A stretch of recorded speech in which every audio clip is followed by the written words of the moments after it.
পড়ছি স্বামী ব্রহ্মানন্দের বাণী থেকে। মন যত ফাইন হতে থাকে গ্রস জিনিসে আর সেই রকম রস পায় না।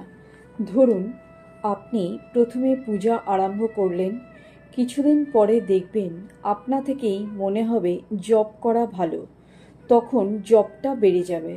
আবার কিছুদিন পর মনে হবে ধ্যান করা ভালো, তখন শুধু ধ্যান করতেই ইচ্ছা যাবে। এই রকমে মানুষ ক্রমে ক্রমে লক্ষ্যের দিকে এগিয়ে যায়।